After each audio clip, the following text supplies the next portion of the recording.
So as we know, the Raiders have a lot of things that they got to cover this offseason. And honestly, I haven't really been putting too much content out. But at the end of the day, man, I've been keeping my eye on the team. It's my favorite team. I love the Raiders. I always got to keep a tabs on them. And I'm starting to see a lot of talks around Jalen Carter. Starting to see talks about Josh Jacobs potentially holding out, not signing his franchise tag. And all of this news honestly doesn't mean that much. Let's keep it a buck, right? How often do we go throughout the offseason and then we sit here, chit chatter, and talk about all these things? And at the end of the day, ultimately, whether Josh Jacobs signs or not, ultimately, if we sign Jalen Carter or not, it doesn't matter because we're not the ones making the decisions. But what I will say is that Josh Jacobs is not that important to the football team. He's not that important to the football team. A lot of people may say, "Oh, he's one of the best running backs. He does this, he does that, blah blah blah, whatever the case may be." But that was 1 year. That was 1 year of a football player that did his best season, yet we only won 6 games, right? Devontae Adams went out there and had a lot of good games. We only won 6 games. Derek Carr didn't play to his highest level, but also he played around the average play of a quarterback would in this league. So at the end of the day, when you're looking at this football team, what is ultimately holding us back? The defense. It's always been the defense. It's been the defense for the last 20 years. And I love the offense. I love to see us go out there and throw the ball around, especially when you have a guy like Adams out there. But we also lost a player in Darren Waller. So when you move on and you say, okay, you're looking at the offense, and you could potentially lose Waller. You lost Carr. Excuse me. You lost Waller. You lost Carr. And you could potentially lose Josh Jacobs. Okay. So you basically are on the verge of leaving yourself with one player that's a stud in Devontae Adams on the offense side of the ball. Because at running back, Zamir White. You got to let a kid in his story, but at the end of the day, we didn't see enough last year from him. And then you talk about the fact that we drafted 2 running backs and Brandon Brown is another guy. And then you brought in Jimmy G. So then losing Josh Jacobs seems like it would take a toll, wouldn't it? I don't know.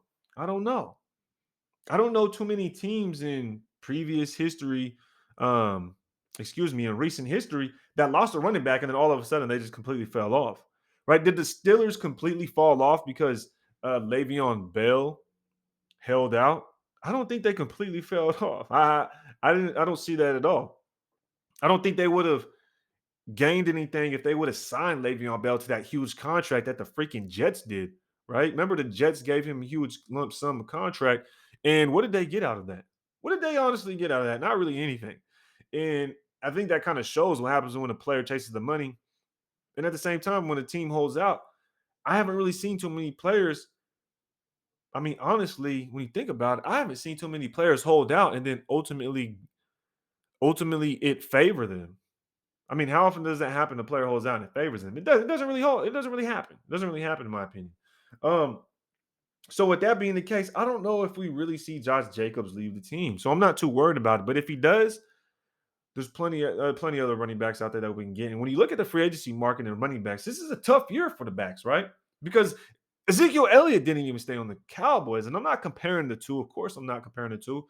But when you look at the fact that Ezekiel Elliott's a free agent, Leonard Fournette, Kareem Hunt, right? Tony Pollard got about 10 million. That means, and Saquon Barkley, he's in the mix and he's got to get a contract, right? He's got to get his contract. So when you're looking at these running backs, it's just a tough year for him to get that contract. Miles Sanders left the Eagles and he was willing to take less to stay with the Eagles, from what I heard. And he ended up going to Carolina. So it's a tough market for the running backs right now. Now, I love Josh Jacobs. I know a lot of people will be upset. Some people will be, either side. It doesn't really matter. But to me, I feel like it doesn't really matter for those reasons that I said. Now, moving on, the defense, right? The defense has been a huge problem for how long now? Like I said, 20 years. And people don't want to talk about Jalen Carter. Now, Jalen Carter is one of those kids that, at the end of the day, he's just the best player in this draft. He's the best player, hands down, in this draft. But what ultimately happened is off the field issues. What ultimately happened is his conditioning and his training methods, right? He's coming in overweight. He's not finishing the drills, right? He's fatigued. His endurance has gone down. He doesn't have a good program, I guess apparently off-season program, to where it'll keep him in shape.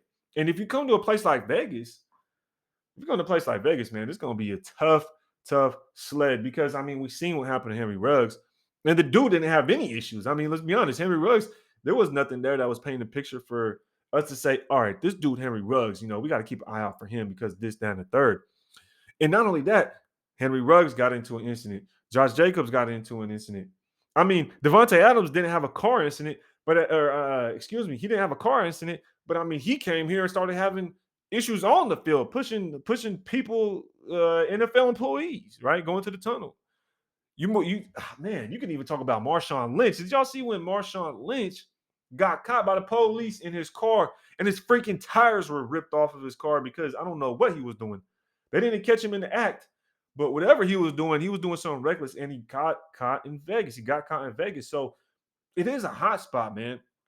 And if you go after Jalen Carter, that may be a concern. I'm not gonna sit here and say it's not a concern at all, but he's very talented. Who else could we get that would actually propel this team, that would move the needle significantly outside of Jalen Carter? I don't see any other player like that. And it just so happens to be that it could be our year to get a player like this, yet the off the field issues is a concern. What are the chances? What are the chances, right? I've been looking around, I've been looking at mock drafts. A lot of people got us taking Christian Gonzalez. I just watched Sanjeev's mock draft the other day. He had us taking Kalijah Cansey, if that's how you say his name, something like that, out of Pitt. I like that kid a lot. But at the number 7 pick, I think I would trade back maybe. But if you really like him, you just go get him at 7. But at the same time, I don't see him being a top 10 pick. I just don't see it, especially with Witherspoon out there, Gonzalez, Peter, Skorinsky, the offensive lineman, Johnson out of Ohio, the offensive lineman, Paris Johnson. You got so many quarterbacks. So to see somebody take Cansey before any of those top tier players, I don't know about that because I feel like his name is still kind of sliding under the radar. But I do like him. But like I said before, Cansey was Christian Gonzalez, which is another kid I do like. He's just the best corner. He's my CB1. And corners are boom or bust, right? Those players, in my opinion, corners, and a lot of people say this, and I agree because think about Jeff Okudah. Yes, it's an Ohio State corner, and as Raider fans, we don't like Ohio State corners, right? We just don't have a good history with them dudes. But Jeff Okudah was coming out of the league, or excuse me, coming out of college, and he was the best corner since freaking I don't even know who, man. And he got drafted pretty damn high. And where's he go? What does he do? He doesn't do anything for the Lions, and he ends up getting traded for the Falcons for what, like a 5th-round pick this offseason? So to see your top 5, top 10 pick in Jeff Okudah, a cornerback, get traded just 3, 4 years later for a 5th-round pick, you hate to see it. You hate to see it. But as Raider fans, we know that feeling because we get first-round picks and we don't even trade them for anything, right? Cleveland Farrell, gone, first-round pick, didn't get nothing for him. Henry Ruggs didn't get a damn thing for him but a headache, right? You're talking about Alex Leatherwood. Goodness gracious. Alex Leatherwood released after just 1 year, and he was a first-round pick. That is insane, right? I mean, the list goes on. Damon Arnett, we didn't get anything for him. The list goes on. Gareon Conley. I mean, Gareon Conley. Speaking of Ohio State corners, Gareon Conley was a guy that we drafted in the first round, and we traded him to the Texans for what, like a 5th-round pick or something like that, like a 5th, 4th, or something like that. Damn, that's crazy. It goes full circle at the end of the day. Stay away from Ohio State corners. That's all I gotta say. But Oregon Ducks, potentially. Illinois, we got good rapport with them. Devin Witherspoon and Nate Hobbs, they know each other. They got chemistry. I think they would big each other up. I mean, you got to think about it. They would really be able to go out there and stun, man. So let's not keep Devin Witherspoon's name too tucked away, man, because we may have to look at him. And this video is going on a little bit longer than what I expected, but I just want to come up here and talk a little bit because it has been a while. And I appreciate everybody tuning in, man. If y'all tuned in, make sure to hit that like button, hit the subscribe button if you want to see more videos like this, man. Let me know down in the comments what you guys think the Raiders should do with that number 7 pick. Because at the end of the day, it's draft season. And honestly, what else there's to talk about? We could talk about all these off the field issues with Josh Jacobs, missing OTAs or whatever the camp is going to be. But at the end of the day, he has up until November to sign the franchise tag. If not, then he'll become a free agent. So I mean, we have 5 months, 5, 6 months before we even get into that hot territory, get into that, shaky territory as far as contracts with Jacobs is concerned. So I'm not too tripping off of that right now. You know what I mean? A lot of people might pump it up to make something about it. but I'll really win it, man. But right now it's draft season. We got to focus on the draft. We got to know who we're gonna get. Y'all let me know what you guys think. Okay, who the Raiders gonna get with that pick number 7? Is Jalen Carter too risky? Y'all let me know down in the comments. Hit the like button as well. Hit the subscribe button. Don't forget, y'all, go check out Redemption Brand because we do have the LV hats out now. Appreciate everybody tuning in, man. Go check them out. Yes, sir. RedemptionBrand.com. Y'all can check the link in the bio. Appreciate y'all being here, man. Until next time, rate the tape.